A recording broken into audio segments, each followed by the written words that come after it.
Welcome to Access Asia. I'm Molly Hall. Coming up in the program.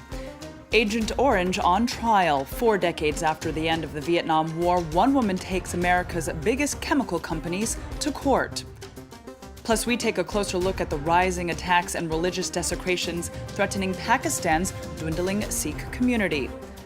And it's known as Twin Town in India. The number of twins born in the village of Kodinhi is nearly 6 times the national average, and doctors are trying to figure out why. But first, it's the deadliest disaster to hit Nepal in over 80 years. A 7.8 magnitude quake struck the Himalayan region, causing widespread devastation. Well, thousands of people have died and scores others are injured. And according to aid agencies, 1 million children could be affected. Well, families have had their homes destroyed and many are left camping in open spaces, scared of being struck by further aftershocks. Catherine Viette reports. Fire sirens echo in the streets. Mountains of dust and rubble are all that are left of the famous temples of Durbar Square, a UNESCO World Heritage Site. A tent city has sprung up in the capital after many people chose to stay outdoors, fearful of more aftershocks. I've been here for the past 3 days. There's no other choice. Last night it rained hard. We were all getting drenched, including the children. Rescuers, aided by the military, are busy digging through the ruins, searching for survivors. On Sunday, this little girl was rescued from the rubble. She was immediately rushed to the hospital. With so many needing medical attention, triage areas have been set up in the street. Doctors say they're worried about running out of drugs and equipment. There are a lot of patients who have got devastating injuries, including head amputations, whole of the limb amputations, the devastating injuries, including chest.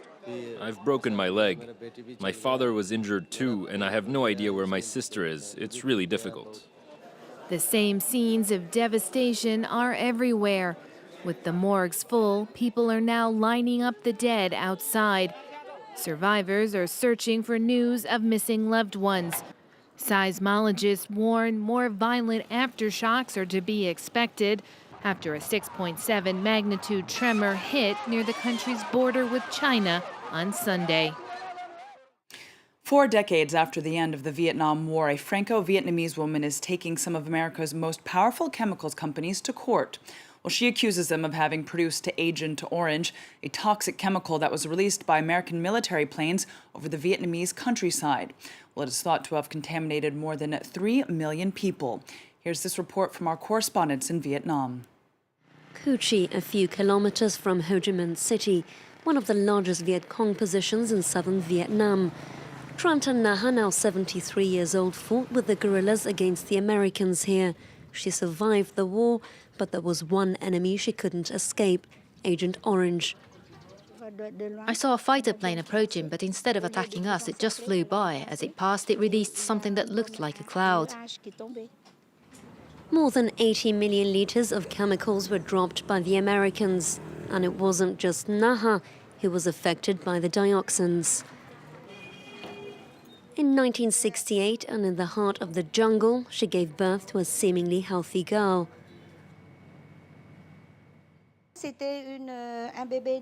She was a normal 3-kilogram baby, a very cute baby. But 2 days later, her skin started peeling away and she stopped growing altogether. Viet Ai died a few months later with a congenital heart defect. Naha would give birth to 2 more girls, with the oldest also suffering from a blood disorder. I felt a lot of guilt, thinking I was the one to blame. I would tell myself, what have I done to pass on to my children? But now I know it's not me who's responsible for this. Naha discovered how she became ill about 10 years ago after a trip to Tay Binh province. Here, thousands of second and third generation children were born disabled. She's in the middle of a fit. Like this soldier's daughter, born after the war. At first, we believed she'd lost her mind. We sought treatment for her. It's only many years later that we knew she was a direct victim of Agent Orange. Her mother and father fought on many front lines during the war and were both in contact with Agent Orange. I was 22 when we got married.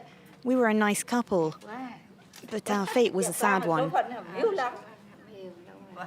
You're a courageous woman. It was after meeting these families that Trantan Naha decided to bring a claim to court in France. She's now suing over 20 companies who supplied Agent Orange to the American army. She's also gained the support of Vietnamese veterans. Naha is their last hope. The U.S. government has granted financial aid to American veterans who were contaminated by Agent Orange during the Vietnam War. This is a strong injustice for the victims here in Vietnam, because both the U.S. government and the U.S. chemical industries are directly responsible for their suffering. The first part of the case against the American chemicals industry started earlier this month in France, and it should last for many months to come. To Pakistan now, where rising attacks have shaken the country's dwindling Sikh community. Only 20,000 members of the religious minority currently live in Pakistan, but the country is home to one of Sikhism's holiest sites. Well, the local community is trying to heal its wounds after a wave of deadly assaults have left many questioning their safety. Sikh pilgrims from all over the world praying side by side. This is one of the most sacred sites in Sikhism, located in Hassan Abdal in Pakistan, where the religion was founded 500 years ago. But in the Muslim country, Sikhs are now a tiny minority, numbering a mere 20,000.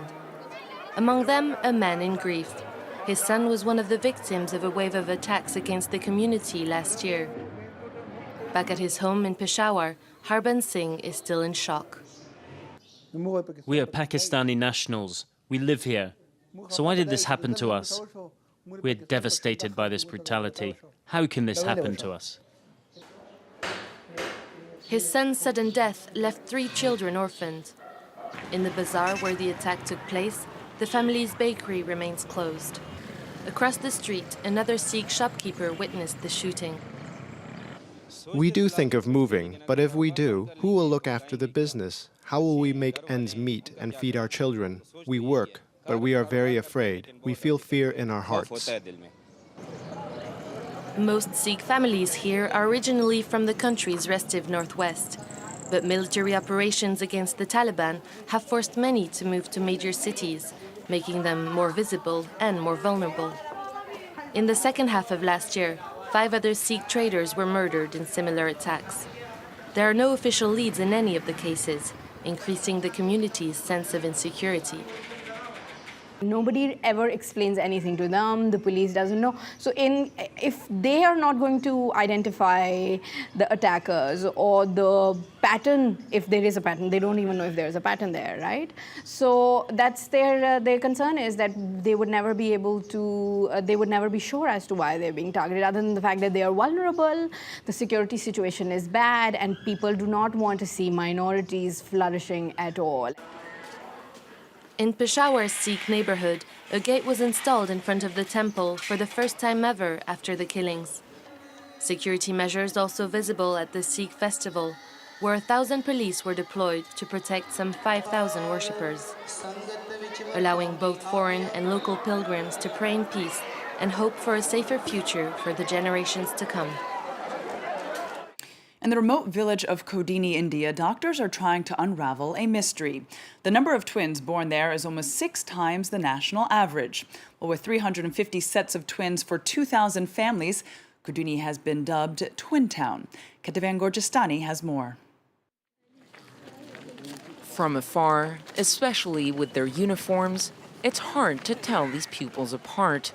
But taking a closer look won't be much help either. Welcome to Kodinhi, the Indian village known as Twin Town. There are about 30 sets of twins enrolled in the local high school, and the phenomenon is also visible at a younger age. In this class alone, there are 2 sets of twin brothers. Good morning. Yes, Niyat Muhammad and Niyal Muhammad. Muhammad Asmil and this Muhammad Anshir. In total, there are at least 5 sets of twins out of the 200 children in the school, identical twins, as well as fraternal ones. And their house, two pairs. Their father, 2 pairs. And parents are making it even harder for teachers to tell their twin pupils apart by giving them very similar names. Ansil, Asmil. Ansil and Asmil. Jubaira. Yes. No. Jabra. This Jabra. Yes. Jubaira. Okay. Kodinhi is home to about 2,000 families and 350 sets of twins, the highest concentration of multiple births in the world. According to villagers, the phenomenon started about 70 years ago, and since then, the number of twins has seen a steady rise. Dr. Krishnan Shribiju has been trying to solve Kodinhi's twin mystery for years, going door to door to find a common factor to all these multiple pregnancies. Come. These are 2 boys, right? Hello. They're from your second pregnancy, right? Yes. Are there any other twins in the family? No. Were you taking any medication? Okay, fine. Whatever the reason, parents just see their twins as a blessing. Maybe water, maybe climate, maybe food, but I don't know what I say. Maybe it's God given. Not only has the doctor not found an explanation, he has also discovered that multiple pregnancies in Kodinhi are not caused by usual factors. Throughout the world, there are a lot of well-defined reasons for the occurrence of twins. Majority of the cases in Kodinhi, they are having twins in their first delivery. Most of them, they are young, between 18 to 20 years, and most of them, they don't give any history of consuming any drugs for infertility. So all these factors are very interesting. As a scientist, I feel. The doctor's hunt for Kodinhi's secret is more than just an attempt to explain a mysterious phenomenon. His goal is to use it to create a new fertility treatment and help couples around the world have children of their own. Well, that's it for this edition. I'll see you next time on Access Asia.